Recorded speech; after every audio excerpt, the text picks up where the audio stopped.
Good morning everyone, welcome back to my channel. আমার নতুন আরও একটি ব্লগে তোমাদের সকলকে জানাই অনেক স্বাগত। আজকে ছিল সোমবার সকাল, বাবাইয়ের ব্রেকফাস্ট, এই যে ডিম টোস্ট বানিয়ে দিয়েছি। আর আমি জাস্ট এই চা খাওয়া কমপ্লিট করলাম। মাসি এখনও আসেনি কাজে, এখন 9:30 বাজে। মাসি তো ওই 10টা সাড়ে 10টার দিকে আসবে। আর বাবাইকে পড়াতে এসেছিলো সকালে, পড়িয়ে গেল, তারপরে ও দাঁত ব্রাশ করলো, এখন খেতে বসবে। বিছানা তোলা হয়নি, তোমাদের দাদাভাই বেরিয়ে গেছে, তো বাজারে গেছে। তো আমি এখন বিছানা তুলে তারপরে কাচাকুচি ভেজাবো। এই যে না, ঠান্ডা পড়ে গেছে, ভোরবেলার থেকে এত ঠান্ডা লাগে। রাত্রেবেলা তো ফ্যান ছেড়ে শুই, আর আমার ছেলের গায়ে এত গরম, ও ফ্যান ছাড়া শুতেই পারে না, আর ওর বাবাও মানে শুতে পারে না। তাই এবার রাতের দিকে যখন মাঝরাত থাকে তখন ফ্যানের স্পিডটা আমি কমিয়ে দিই। আর ভোরবেলার দিকে এত ঠান্ডা লাগে, মনে হয় যেন ফ্যানটা অফ করলেই ভালো হয়। যদিও চাদর গায়ে দিয়ে শুই, তাও যেন চাদরে মানাচ্ছে না, ঠান্ডা ঠান্ডা লাগে। ভোরবেলার দিকে কুয়াশাও পড়ে এখন, ওই জন্য না এখন ব্ল্যাঙ্কেটগুলো সব বের করার দরকার। মানে বের তো করাই আছে, সেই চেয়ারের উপরে রয়েছে, কাচা হয়নি। ওই কদিন বাড়িতে লোকজন আসছিল তখন নিচে পেতেও শোয়া হয়েছে, এবার ওইটা তো না কেচে গায়ে দেওয়া যাবে না। তাই জন্য ভাবছি দুটো কম্বল আছে তো একটা একটা করে কাচবো। মানে টোটাল 3টে ব্ল্যাঙ্কেট আমাদের বাড়িতে। বড় যেটা সব থেকে বড়, সেটা তো ওই প্যাকেটে করে আলমারির ওপরে তোলাই রয়েছে, ওটা আর আমি নামাবো না। ওটা এত ভারী, ওটা গায়ে দিতে গেলেও মানে ভারী লাগে, আর কাচাকুচি তো করাই যায় না। ওই দোকানে দেওয়া আছে, এটা কাচা যায় না। দোকানে কাচাতে দিলে 500 টাকা করে নেয়, তা ওই জন্য ওইটা আর বের করি না, খুব কম। মানে যদি মানে শীতকালে আমার বাড়িতে কোনো লোকজন আসে তখন যদি ওই ঘরে শোই তাহলেই বের করি, তাছাড়া বের করি না। আর দুটো এমনি পাতলা ব্ল্যাঙ্কেট আছে, ওই দুটোতেই এনাফ। আমাদের ঘরের মধ্যে অতটা ঠান্ডা নেই, তো পাতলা কম্বলেই মানিয়ে যায়। তো সেটার থেকে তাও মানে বলছি আমি পাতলা, মানে ওই মোটাটা অনুযায়ী পাতলা, কিন্তু কাচতে গেলে যা মানে কষ্ট আর যা ভারী। ওই এক গামলার মধ্যে চুবিয়ে রাখলাম। এখন কাচবো, ওই কম্বলটাকে আজকে কেচে দেবো। আর তাছাড়াও জামা কাপড় ছিল, সেগুলোও কাচবো। এখন ভাত আর ডাল বসিয়ে দিলাম। 12টা অলরেডি বেজে গেছে। মুদিখানার মালপত্র নিয়ে এসছে কালকে, এগুলো সব এখন প্যাকেট থেকে বের করলাম। এগুলো শুকনো জিনিস, এর মধ্যে ভরতে হবে সেইগুলো। আর মানে সার্ফ সাবান এগুলো রয়েছে। আর এর মধ্যে সমস্ত মশলাপাতি, চা, চিনি, ডাল, মানে মুদিখানার গ্রসারি যেগুলো, সেগুলো সব রয়েছে। এগুলো এখন রাখবো। এখন না ঢালার সময় নেই। আর ভেবেছিলাম যেগুলো সব পটোকাঠিতে ঢেলে ঢেলে পরিষ্কার করে তারপর স্নানে যাবো, এখন সময় নেই। অলরেডি 12টা 10 হয়ে গেছে। এখন ডাল সেদ্ধ, আলু সেদ্ধ করে নিয়েছি আমি, ভাতও হয়ে গেছে, ভাতটাও উঠ দেবো। আর ফ্রিজে মাছ রয়েছে, কালকে মা মাছ টাছ রান্না করেছিল, ইলিশ মাছ টাছ সব দিয়ে দিয়েছে, সেসব রয়েছে। ডাল আর ভাত আমি শুরু করলাম, আলু সেদ্ধ দিলাম, ওই দিয়ে দুপুরে হবে। কাচাকুচি ভিজিয়েছি, এক বালতি জামা কাপড় আর হচ্ছে কম্বলটা ভেজালাম। এই যে ওখানে এক বালতি ভেজানো রয়েছে, আর এই যে গামলার মধ্যে কম্বলটা। এগুলো কাচবো, এত এখন ভালো রোদ রয়েছে, এখন যদি কেচে না দিই না পরে শুকাবে না। আর এইগুলো এখন এই ঠাকুরের বাসনটা মেজে নিলাম, ফুল তোলাও হয়ে গেছে। এইগুলো এখন তুলবো, এগুলোকে এখন তুলতে হবে। এইগুলো জায়গায় রেখে দিয়ে তারপর এই প্যাকেটটা খালি করব সন্ধেবেলা। এখন আর সময় হবে না, এটা সন্ধেবেলা খালি করলে এই পাশে রাখলাম, কারণ ওই যে ইঁদুর, জানলা দিয়ে ইঁদুর এসে এর ভেতরে ঢুকে সব কেটে দেবে প্যাকেট থেকে। আর এইগুলো তো খাবার জিনিস কিছু নেই, ওই জন্য এখানে আর অসুবিধা নেই। শুধু বিস্কুট, মুড়ি এগুলো সব ওইগুলো ব্যাস। সাবান, শ্যাম্পু ট্যাম্পুগুলো এখানে রাখতে হবে, কমফোর্টটা লাগবে কাচার জন্য। তো চলো কেচে কুচে নিই। বাবাই খেয়ে দিয়ে এখন খেলতে গেছিলো, এখন এই যে ঘরে টিভি দেখছে। চলো দেখতে থাকো। ও দেখো, ভাত উবুর দিইনি, ভাতটা না উবুর দিয়ে আমি চলে যেতাম, মানে লাস্টে গলে যেত ভাত, নরম হয়ে যেত। পরে দেখা যাচ্ছে, চলো। তো বন্ধুরা, এখন বাজে 3:21। আমাদের স্নান, পুজো দেওয়া, খাওয়া দাওয়া সমস্ত কিছু কমপ্লিট। এখন ঘুমাতে যাব। তাই জন্য এখানে প্রদীপ তো জ্বলছিল, তখন থেকে লিভাতে আসলাম। আর বাইরে জামা কাপড় সব মেলে দিয়েছি, কম্বল কেচে দিয়েছি, অর্ধেক শুকিয়েও গেছে সব এখানে অর্ধেক শুকিয়েও গেছে। এত রোদের তাপ ছিল সকাল থেকে, সব শুকিয়েই গেছে প্রায়।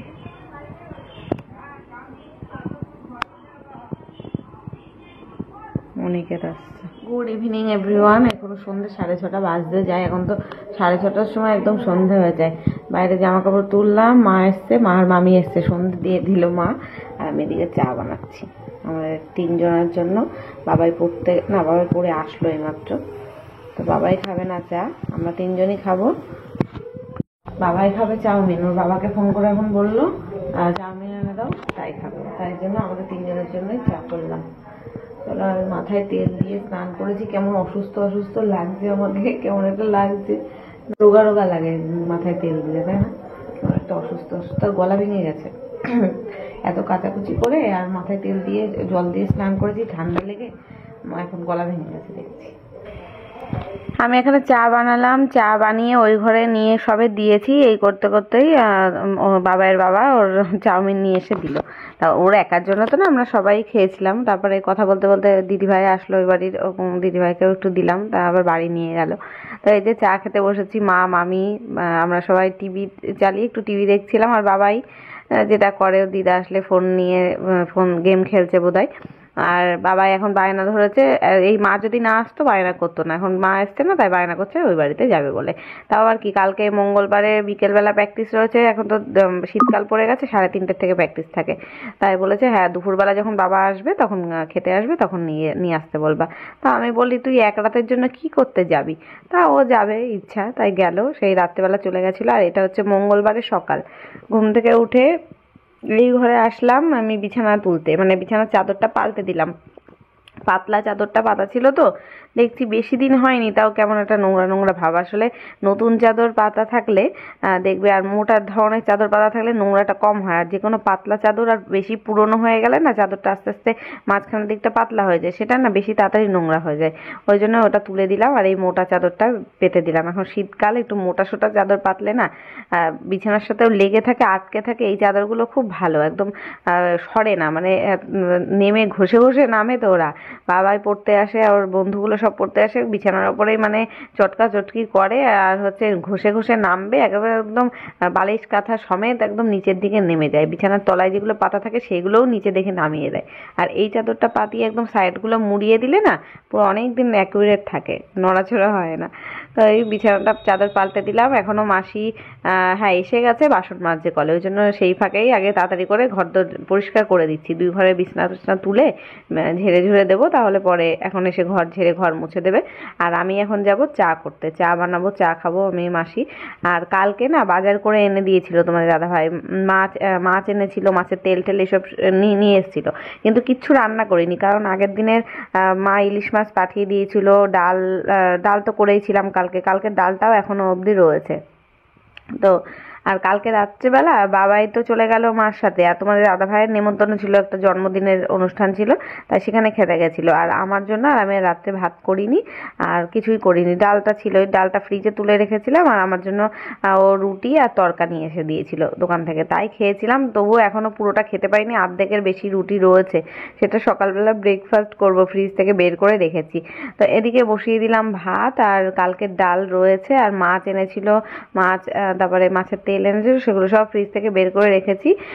এখন রান্না বান্না করবো। আর এই যে বললাম না কালকে সেই রুটি তরকা, এখন গরম করে নিলাম, তরকাটাকে গরম করলাম আর রুটিটাকে সেঁকে নিলাম, নিয়ে এখন ব্রেকফাস্ট করব। চাটা খাওয়া হয়ে গেছে অনেকক্ষণ, মাসি কাজ করে চলেও গেছে, তারপরে রান্না বসালাম, তখন মানে তোমাদের সাথে শেয়ার করছি। আর কালকে সেই কম্বল টম্বল জামা কাপড় সব কেচেছিলাম না, যেগুলো শুকায়নি সব রোদে দিলাম, মানে জিন্সের প্যান্ট ট্যান্ট ছিল সেগুলো রোদে দিলাম, আর কম্বলটা শুকায়নি, একদিনে শুকায়ও না, সেগুলো সব রোদে দিয়ে সবজি এর সাথে করব, সেগুলো সব বের করে রেখেছি। কোনো কিছু কাটাকুটি হয়নি, শুধু বেগুনটাই কাটা হয়েছে। তো বেগুন দিয়ে কিন্তু মাছ করব না, তোমাদের দাদাভাই বলেই গেছে মাছটা একটু লাল লাল করে কড়া করে ভেজে কাঁচা লঙ্কা দিয়ে আদা রসুনের পেস্ট দিয়ে একটু ঝাল ঝাল মতো করবে, কষা করে মাখা মাখা করে, একটু মানে কোনো মশলা ছাড়া, না সর্ষে বাটা না জিরের গুঁড়ো লঙ্কার গুঁড়ো কিচ্ছু না। আর ওই বেগুনটা কেটেছি হচ্ছে মাছের তেল ভাজা করার জন্য। দেখবে অনুষ্ঠান বাড়িতে না যখন মাছ আনা হয়, মাছের ঝোল রান্না করা হয়, তো সেই মাছের পেটের মধ্যে কিন্তু অনেক তেল, তারপরে ওই যে পটকা ফটকা থাকে, সেইগুলো কিন্তু ফেলে দেয় না, ওগুলো ধুয়ে টুয়ে আবার পুঁই শাকের সাথে দিনের বেলা রান্না করে, খেতে ভালো লাগে কিন্তু মাছের কাটা ফাটা দিয়ে। তো সেরকমই পুঁই শাক আমি করবো না, ওই মাছের তেল এনেছে তোমার দাদাভাই, শুধু আলাদাভাবে মাছের তেল কিনে নিয়ে এসছে, সেটা ভাজা করব বেগুন দিয়ে, পেঁয়াজ দিয়ে, কাঁচা লঙ্কা দিয়ে, দারুণ লাগে খেতে। তো আমি রান্নাটাও দেরি করেই বসিয়েছি, 12টার পরে রান্না বসিয়েছি, এডিট করলাম, ঘরের কিছু কাজ ছিল সেগুলো সব করে টরে তারপরে রান্না বসালাম, যাতে গরম গরম ভাতও থাকে আর মাছের তেলটাও ভাজা করব, যাতে সব গরম থাকে। আর তাই হয়েছে, আমি রান্না করে যখন মানে সবে গ্যাস বন্ধ করলাম 2টো বাজে, তখন রাইট, তখন তোমাদের দাদাভাই এসছে, 2টো বাজতেও 10 মিনিট আগে এসেছিল। আর বাবাইকে ওই বাড়ি থেকে নিয়ে দুপুরবেলা বাড়ি এসেছিল, এসে বাবাই তো খেয়ে এসেছিল ওই বাড়ি থেকে, বাবাই আর খাইনি। আর তোমাদের দাদাভাইকে আমি খেতে দিলাম, তারপরে গিয়ে আমি স্নান টান করে পুজো দিয়ে দুপুরবেলা ভাত খেয়েছিলাম। তো সব কেটে কুটে গুছিয়ে নিয়েছি, এখন এবার রান্না বান্নাটা এগোবো। আর এখন শীত পড়ে গেছে তো রাত্রেবেলা কেউ ঠান্ডা ভাত খেতে চাইবে না, কেউ কাউকে কি বলবো, আমার নিজেরই খেতে ইচ্ছা করে না ঠান্ডা ভাত। তো প্রত্যেকদিন এখন রাতে গরম ভাত বানাতে হবে, এই জন্য দুপুরবেলা একদম মেপে মেপে 1 কোটো চাল বসিয়েছি, যাতে আমি আর তোমাদের দাদাভাই খাবো। আর বাবাই তো দুপুরে খাবে না আমি জানতামই, ওই জন্য ওই ভাতটা তাও আমরা দুজন খেয়েও 1 মুঠ মতন ভাত ছিল। আর সেটা আবার সন্ধেবেলা বাবাই দুধ ভাত খেয়েছিল, দিদাবাড়ি থেকে দুধ নিয়ে এসেছিল, সে দুধ দিয়ে ভাত দিয়ে মেখে সন্ধেবেলার টিফিনে খেয়েছে আজকে। তো যাই হোক, আমাদের খাওয়া দাওয়া হয়ে গেছিলো। রাত্রেবেলা আবার ভাত করেছিলাম, পরে রাত্রেবেলা আলু সেদ্ধ দিয়ে ডিম সেদ্ধ দিয়ে ভাত করেছিলাম। আমাদের তো মাছ ছিল, মাছের ঝোল থেকে গেছিলো, মাছের তেলও অল্প একটু ছিল। আর বাবা এই ডিম সেদ্ধ দিয়ে ঘি দিয়ে রাত্রেবেলা খেয়ে নিয়েছিল। রাত্রেবেলা গরম গরম ভাত, আর বেশি কিছু লাগে না। বাবাই আবার এই মাছ কিছুতেই খাওয়াতে পারবো না, ঝোলও খাওয়াতে পারিনি, ওর জন্য রেখেছিলাম মাছ, কিন্তু খাইনি। আর মাছের তেলটাও লাস্টে খাইনি, যেহেতু মাছ খাচ্ছে না তাই তেল খাইনি। আর আমিও জোর করলাম না, যেহেতু ঘি দিয়ে ভাত খাবে, ঘিয়ের সাথে মাছের তেল আবার যাবে না ঠিক মতন। তো এদিকে আমি মাছের তেল ভাজাটা বেগুন ভাজা মানে বেগুন দিয়ে আর কি বসিয়ে দিলাম। আর একটু কাঁচা লঙ্কা দিয়েছিলাম, বেশি করে পেঁয়াজ দিয়েছিলাম, আর বেগুন আর তেল একসাথে করে ভাজা করছি, একদম কড়া কড়া করে লাল লাল করে ভাজা হবে। আর এদিকে যত খোসা টোসা ছিল না সেগুলো সব তুলে প্লাস্টিকের মধ্যে করে রাখছি, ডাস্টবিনে ফেলতে যেতে হবে। আর আমার ভুল হয়ে গেছে, আগে যদি মাছের ঝোলটা রান্না করে নিয়ে তারপরে তেলটা ভাজতাম ভালো হতো, বেশি গরম থাকতো। আর ওই তেলটা ভাজতে দেখলাম না অনেক সময় লেগে যাচ্ছিল, এবার অত আর আমি ওয়েট করতে পারছি না। তারপরে কি করলাম, এই পাশে আবার একটা ফ্রাই প্যান বসালাম, বসিয়ে তাতে মাছ ভাজা স্টার্ট করে দিলাম। ভাবলাম যে ওইদিকে কড়াইটা খালি হলে তারপরে আবার মাছের ঝোলটা এইদিকে করবো খুনি।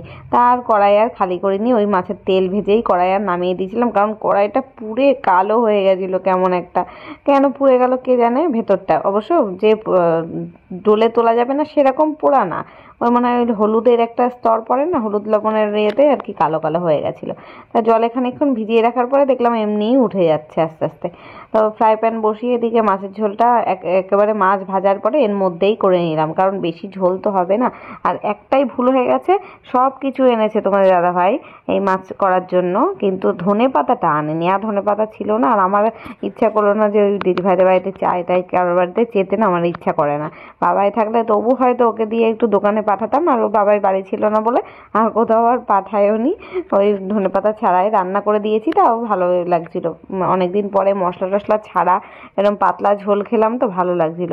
আর ভুল হয়ে গেছে, আমার ঘরে বড়ি ছিল অনেকটা, তো একটু যদি বড়ি ভেজে দিয়ে দিতাম না আরো ভালো লাগতো, কিন্তু আর মানে তখন রান্না করার পরে মনে পড়ছে, রান্না করার সময় আগে মনে ছিল না। আজকে রাত্রে জানো তো আমাদের এখানে পিকনিক করার কথা ছিল, মানে পাড়াতে যেখানে দুর্গাপুজো হয় সেখানে ওই মানে মহিলা সমিতিদের থেকে করার কথা ছিল। তারপরে কোনো কারণে পিকনিকটা হলো না। এবার বাবাই কিন্তু এখনো জানে না, বাবাইকে যদি জানাই না যে হবে না তাহলে হয়তো ও বলে বসবে না আজকে আর যাবো না, পড়া তো নেই, কালকে যাবো। আমি আর কিছু বলিনি, ও বাড়ি চলে এসছে, মানে ও বাড়ি আস্তে আস্তে ওর বাবা রাস্তায় বলে দিয়েছে ওকে, আমাকে তাই বলছে তুমি আমাকে ফোনে বলতে পারতে যে হবে না, তাহলে আমি আসতাম না। আমি তখন বলছি ওই কারণেই বলিনি যে তুই আসবি না বলে, তাহলে পড়াটা বাড়িতে এসে তো পড়তে হয় সকাল সন্ধ্যে, আর 15 দিন নেই, 1 মাস নেই আর পরীক্ষার, ডিসেম্বরেই পরীক্ষা শুরু হবে। তো এখন ও দিদা বাড়ি থেকে আসলো, দুপুর 2টো বাজে, ওর বাবা গেছে স্নান করতে, আমার রান্না ওদিকে কমপ্লিট। আর কালকে ডাল ছিল, ওটা মুসুরির ডাল করেছিলাম না, সেটাকেই মানে ফুটিয়ে নিলাম আবার। আর এই যে মাছটাকে আর নামাইনি, এর ভেতরেই ঝোল রেখেছিলাম, এখন দেখছি কেমন শুষে নিয়েছে, আলু দিয়েছি না, ঝোল সব একদম শুকিয়ে গেছে। আর রান্না বান্না কমপ্লিট করার পরে যে খাওয়া দাওয়া করে নিয়েছিলাম, আর বাবাই তখন আপেল খেলো, দেখলে ওর দিদাবাড়ি থেকে নিয়ে এসেছিলো, ও খেলো, আমি আবার এক টুকরো খেলাম। আর এখন গুড ইভিনিং দেখে বুঝতেই পারছো চারিদিকটা অন্ধকার, শীতের রাত, মানে শীতের সন্ধে, কি ঠান্ডা পড়েছে আজকে বাইরে। জামা কাপড় মানে মেলা ছিল তো তুলতে গেছি, বাইরে এত কনকনে হাওয়া দিচ্ছে। তো ঘরে এসে এবার চা করে নিলাম, সন্ধে দিয়েছি, আর এখন 6:45 বাজে। আর বললাম না বাবাই দুধ ভাত খেয়েছে, খেয়ে আবার অনিকেতদের বাড়ি গেল। আজকে অনিকেতদের টেস্ট পরীক্ষা শেষ হয়ে গেল, এখন বলছে চল বাজি ফাটাবো, ওর কাছে বাজি রয়েছে, সেই ছট পুজোয় রাখা বাজি 2-3টে রয়েছে, ভেবেছিল আজকে ফিস্ট হলে মানে পিকনিক হলে ওখানে ফাটাবে, তার তো হয়নি, তাই অনিকেতকে ডেকে নিয়ে গেছে যে চল বাজি ফাটাবো বলে বলে ওদের বাড়িতে গিয়ে বসে রয়েছে। আর আমি এখন একটু গরমা গরম চা খাই, ঠান্ডা লাগছে প্রচণ্ড। তো চলো ভিডিওটা আজকে এখানেই শেষ করলাম, দেখা হবে কালকে নতুন ব্লগের সাথে। আজকের মতো টাটা, গুড নাইট।